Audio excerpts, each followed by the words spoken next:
Bismillahirrahmanirrahim. Today our next lecture is protein motifs and domain prediction. First of all, what is motif?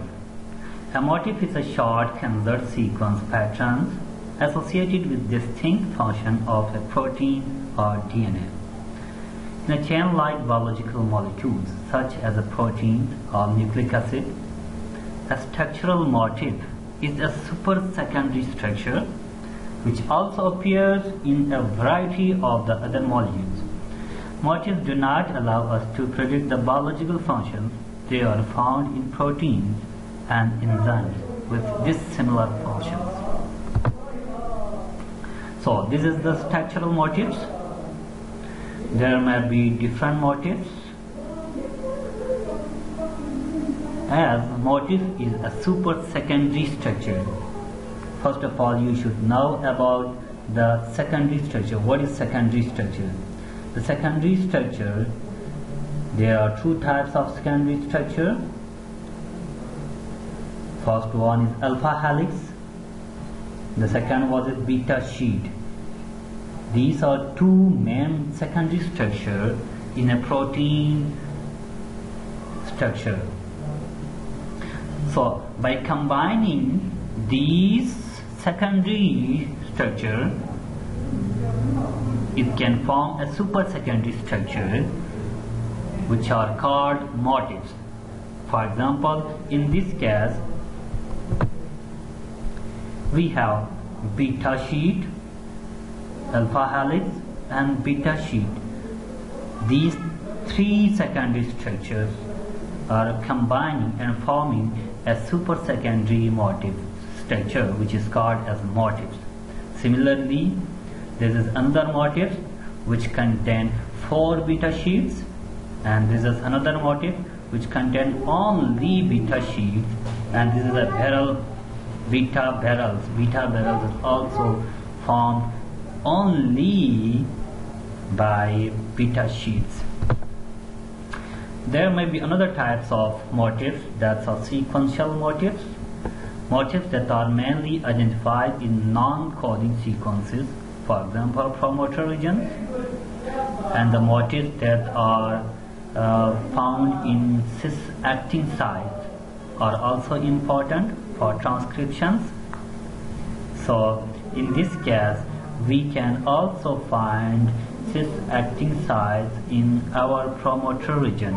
If we have a new promoter sequences, then we can find we can search the motifs that here. These are some motifs. For example, STB, SPT10.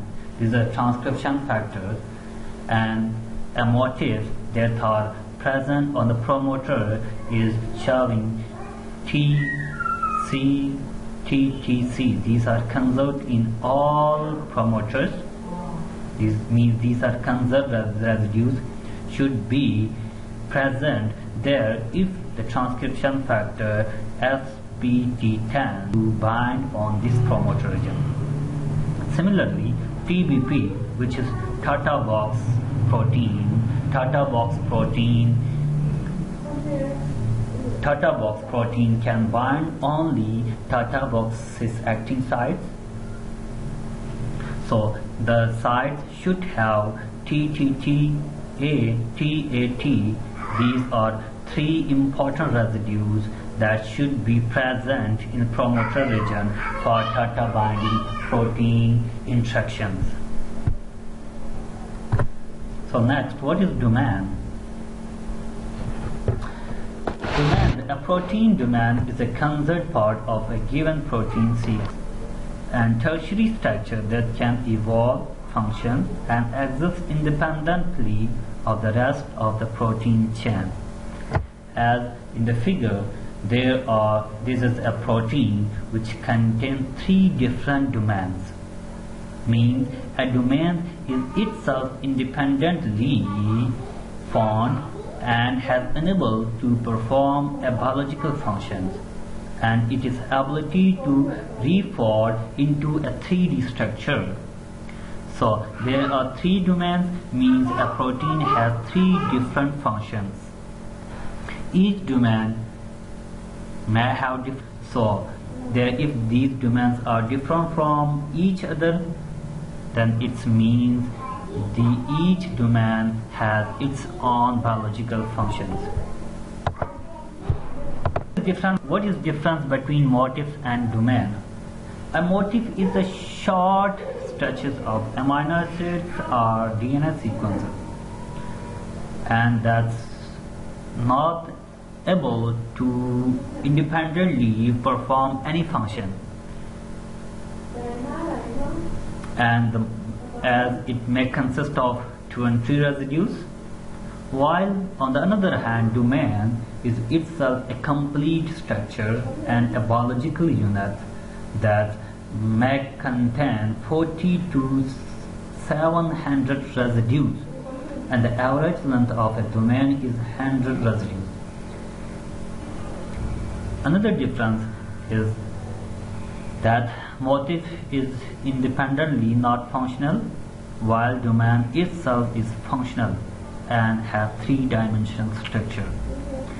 Example of motif we have already given, that is beta, alpha, beta motif. It may be alpha helices, it may contain beta sheets, while in the domain example, transmembrane domain, which is a protein domain, they are inside membrane and are involved in transport of molecules across the cell membrane, and some domains are interact with the ligands. Identification of motifs and domains in multiple sequence alignment. So how we can find a motif and domain? If we have more than two sequences, then we will just align these sequences, and by aligning we will get a conserved region from these multiple sequences. Then these conserved region can draw into a consensus sequence, and that consensus sequence are considered as motif and domains. Then these consensus sequence can validate by different biological experiments, and finally we will submit it into the motifs and domain databases. Why we need a motifs and domain databases? Just like other biological databases, for example DNA sequence databases, there are GenBank databases, and for protein sequence databases there are CRISPR databases. Similarly, there are motifs and domain databases that contain motifs to find domains. So in order to find the structure and function of a fragment of a nucleotide or amino acid, we need to compare it with a non-motif.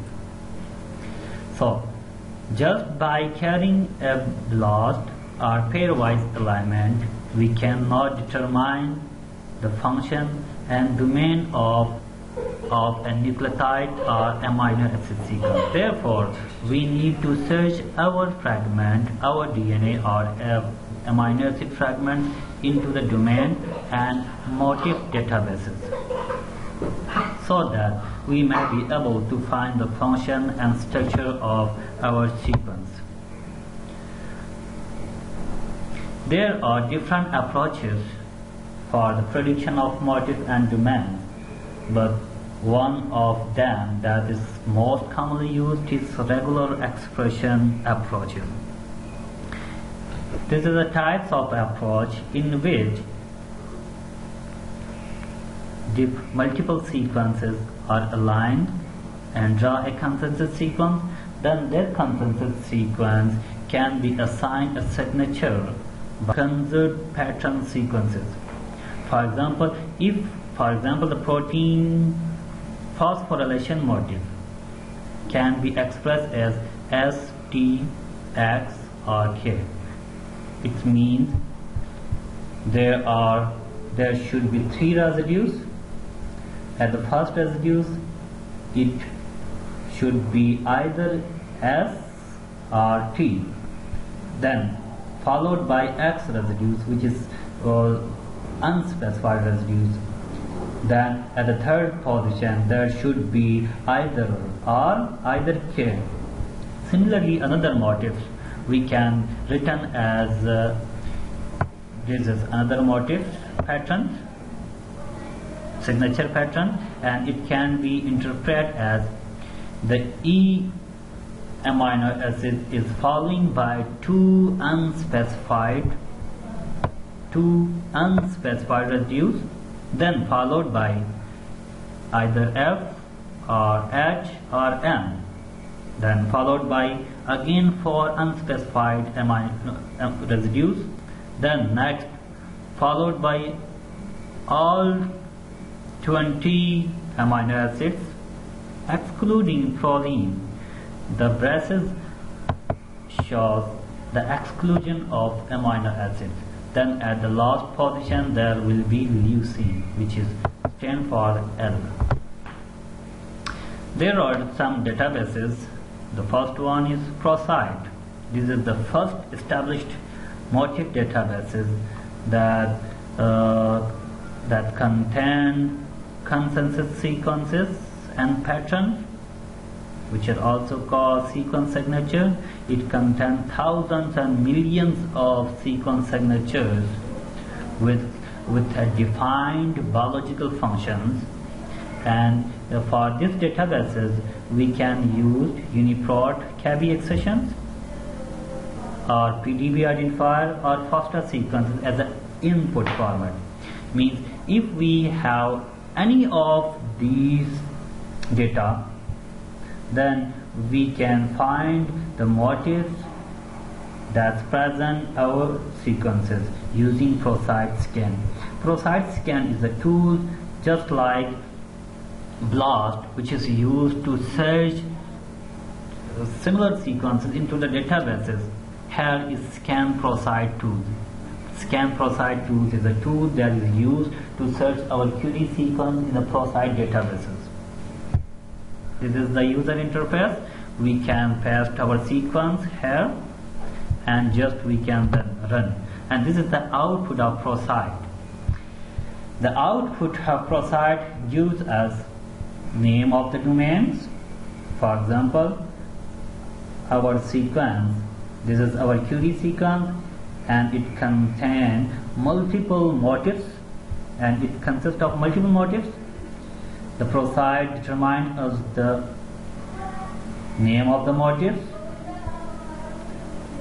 their signature patterns, means their amino acids are nucleotide sequences, and the sites and the location of that motifs.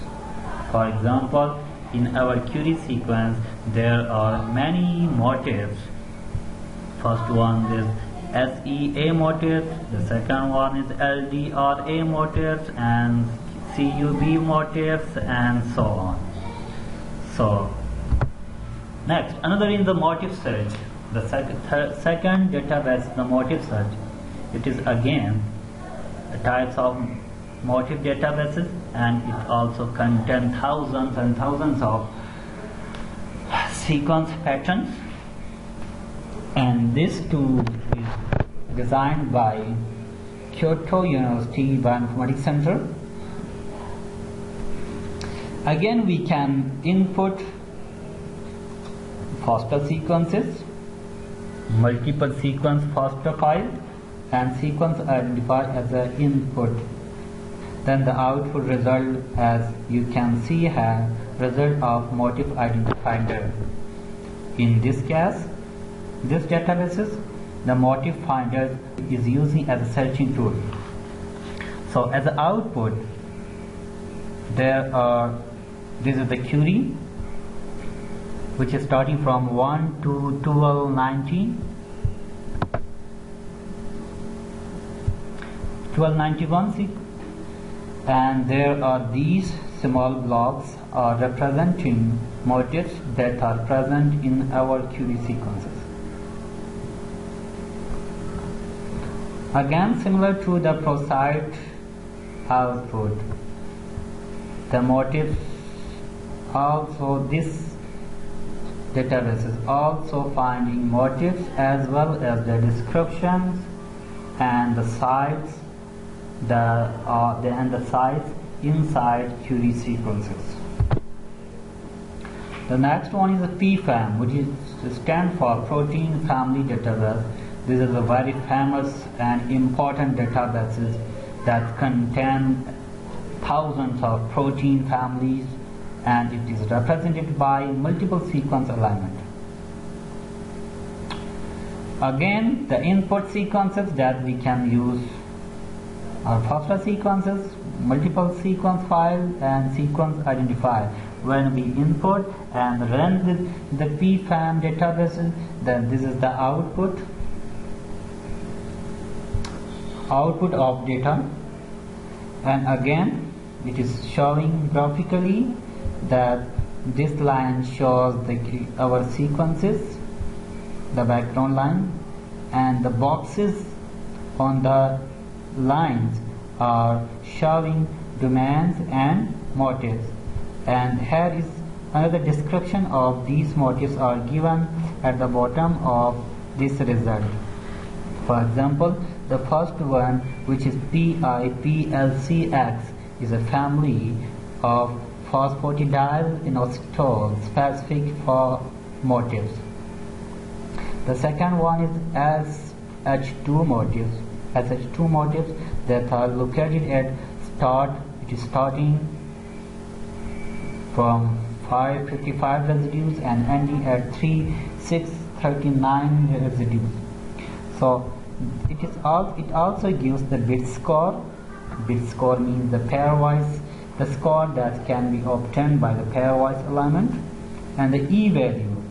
The importance of these databases is again the e-value. E-value also determines the length of query sequence and the size of the databases.